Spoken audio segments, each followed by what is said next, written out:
Good morning, dear students. Today, in this video lectures, we will learn little bit embryology. So these embryology topics are quite important in your clinical practice and also in your examination point of view, both in theory and practicals. So here, this basic part will deal with pharyngeal arches. And you have to know the pharyngeal arches because the complete development, embryological development of head, neck and also the face region is because of pharyngeal arches. So in the first video clip, we are going to explain the part 1 of the pharyngeal arches. So here we will talk little bit introduction points about the pharyngeal arches. Then we will learn what exactly the pharyngeal arches are and what are the pharyngeal pouches and cleft and some clinical relevance, clinical applications of each topic. So before going to the pharyngeal arches, so you have to know the cranial end of the developing embryo. So already in the previous embryology lectures we have learned the cranial end, caudal end and also the germ layers in detail, ectoderm, endoderm and the mesoderm. So in the cranial end you can see this is the developing gut, that is the foregut, and also in the cranial end this yellow colored part is the developing brain vesicles. So this will be the future nervous system organs. And also there is another fact that our heart and the pericardium was more above towards the cranial end. So this bulging is called as pericardial bulge. So in between this brain vesicle and the pericardial bulge you can see a depression. So this depression is the primitive stomodeum region, that is the primitive mouth or the oral cavity. So above this primitive mouth this is the brain vesicle and below or caudal to that this is the pericardial bulge. And here we can see buccopharyngeal membrane will be there and also this is the foregut region. So this pattern we can appreciate at around the 4th week of intrauterine life. So here the primitive oral cavity or the mouth is nothing but just a surface depression of the ectoderm. So already in the previous lectures we learned ectoderm, endoderm and the mesoderm respectively. So the surface ectoderm is dipping here. So this is the primitive mouth. And this is another diagram to show you the primitive mouth. So this is electron microscopic view. So stomodeum. And surrounding the stomodeum you can see several processes are there. So these processes, almost 5 processes are there. These processes and their proliferation and their fusion, that part we will learn under development of face and the palate.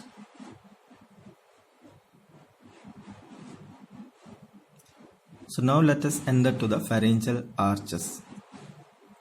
These pharyngeal arches are very important because embryological development of our head and neck part is because of pharyngeal arches, especially the face and the neck region is because of proliferation and growth of these pharyngeal arches.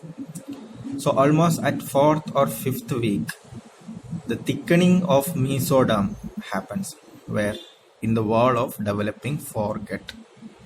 So these form some rod-like bars. So this embryological part, so this is an original embryological electron microscopic photograph. This is not a drawn one. So here we can see this is the primitive mouth or the stomodeum. And caudally you can see the pericardial bulge will be there. But here you can see certain thickened bars we can see. So this is a thickened bar. This is another one. It's another one like that. So these bars, look at this particular diagram. So these bars are not yet converted into an arch because these bars are paired. On right side also you can see several bars. Left side also you can see several bars. What is there inside this bar? The mesoderm. So what we see outside will be ectoderm. Inside that there will be mesoderm. Further innermost part will be the endoderm. Next, what is happening to this thickened bar? So these mesodermal bars are growing ventromedially. Ventromedially means towards anterior aspect and medial aspect. So if these bars are growing towards anterior aspect and medial aspect, what will happen? So the bars from the right side and bars from the left side, that will fuse almost in the midline. Now you imagine, so if these bars are growing ventromedially from either side, that will fuse. So initially that was existing as a bar, further after fusion that will form an arch. So these arches are called as pharyngeal arches, or also called as pharyngeal arches. Don't get confused with the pharyngeal arches, because sometimes in exams they will ask you pharyngeal arches. That's nothing but the other name for the pharyngeal arches. So don't get confused with it. And also there are students who are writing bronchial arches. That is completely wrong. Bronchial arches, how to spell bronchial arches? That's not bronchial arches. I have seen examination papers, students are writing bronchial arches, but this is pharyngeal arches or pharyngeal arches. Okay.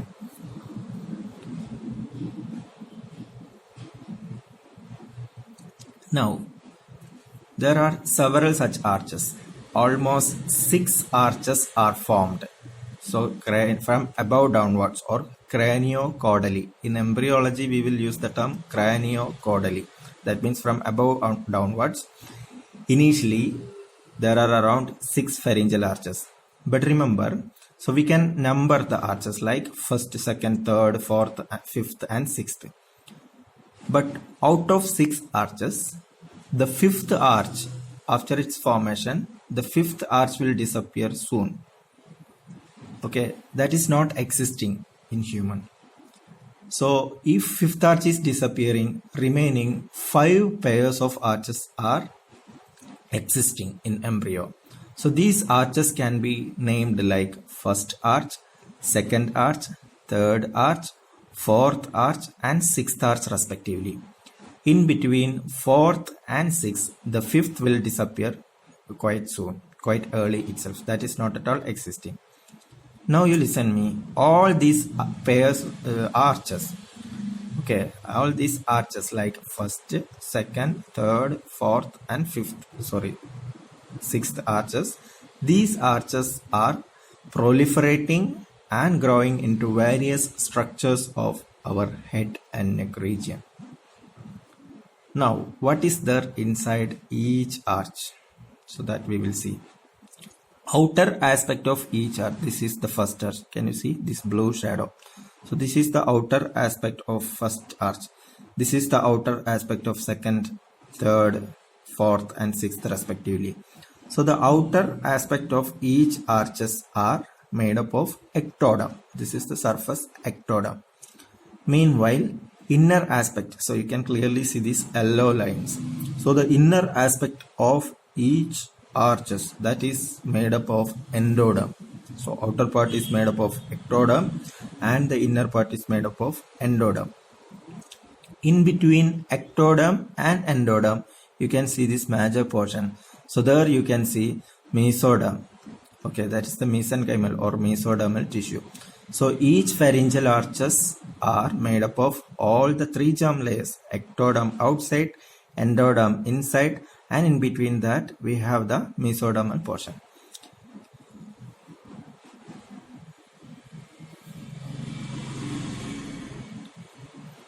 Now let us analyze 2 more points: pharyngeal cleft and pharyngeal pouch. This we have to understand very clearly. Already we talked for each pharyngeal arches, the outer part is made up of ectoderm. Remember, the gap between adjacent arches. For an example, this is first arch, this is second arch. The gap between first arch and the second arch, here you can see a small depression. That means surface ectoderm will dip in between adjacent arches or nearby arches. So this depression in the outer aspect of the growing embryo, this is called as pharyngeal cleft.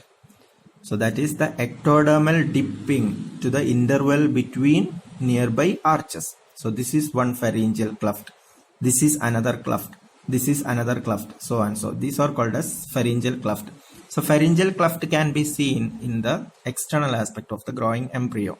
So that is made up of ectoderm. So this is pharyngeal cleft. Similarly, inside, that is the foregut region. So inside also we can see the dipping of the lining epithelium of the pharyngeal arches. So the inner aspect of pharyngeal arches are lined by endoderm.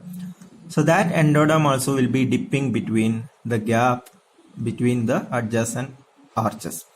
So here the dipping of this endoderm you can call as pharyngeal pouch.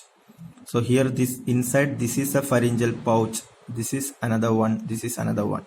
So this pharyngeal cleft and pharyngeal pouches, these also can be numbered like first pharyngeal pouch, second pharyngeal pouch, third pharyngeal pouch respectively. Similarly clefts also, first pharyngeal cleft, second pharyngeal cleft, third pharyngeal cleft, so and so. Remember, as we have mentioned about the pharyngeal arches, we told that the mesoderm or the tissue of the pharyngeal arches are proliferating for the development of face and neck structures. Similarly, these clefts and pouches, especially the pouches, also is equally important because there are several structures which are developed from the pharyngeal pouches and the pharyngeal clefts respectively.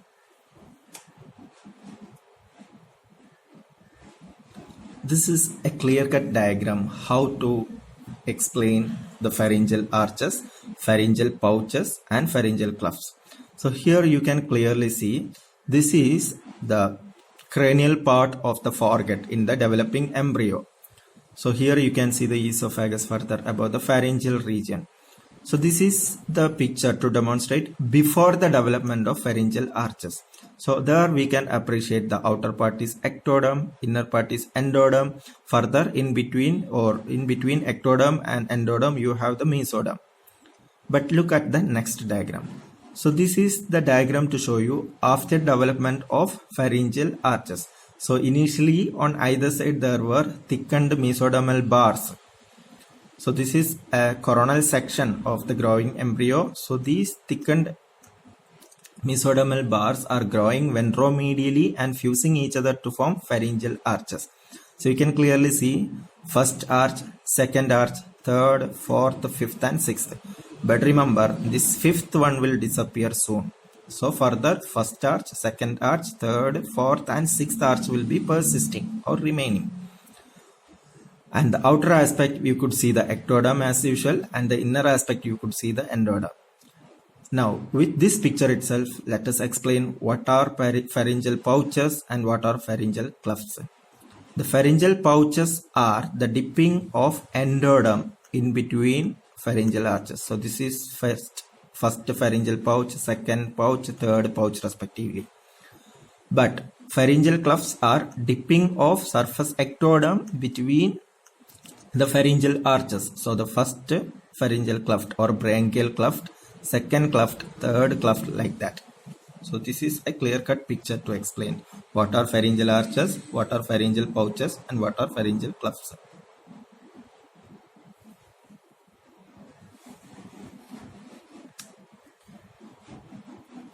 Now each pharyngeal arch contains a skeletal element. The skeletal element will be within the mesoderm layer of the pharyngeal arch, and also there are striated muscles from each pharyngeal arch. You can see striated muscles, and also there will be arch specific nerve. What do you mean by arch specific nerve? For each pharyngeal arch there will be a specific nerve. For an example, for the first pharyngeal arch we have a nerve called as mandibular nerve, that is the trigeminal nerve. For second pharyngeal arch there is facial nerve. This already we have learned under muscles of mastication and also motor supply to the face, because the facial muscles, the muscles of facial expression, these muscles are derived from second pharyngeal arch. That is why these are supplied by facial nerve. Similarly, muscles of mastication, these are supplied by mandibular nerve, that is trigeminal nerve, because these muscles are derived from first pharyngeal arch. So like that, for each arch you have specific nerves, and the structures derived from each these specific pharyngeal arches are supplied by the nerve of that particular arch. And also there will be artery, and these arteries are the arch branches from aortic artery. Okay, so specific artery, specific nerve, and also specific muscles derived, and also particular skeletal elements. So these are the component portions of pharyngeal arches. So that's all about the part 1 video of pharyngeal arches. So in next part 2 video of pharyngeal arches, we will learn all the detailed features of each pharyngeal arches specifically. Thank you for watching the video.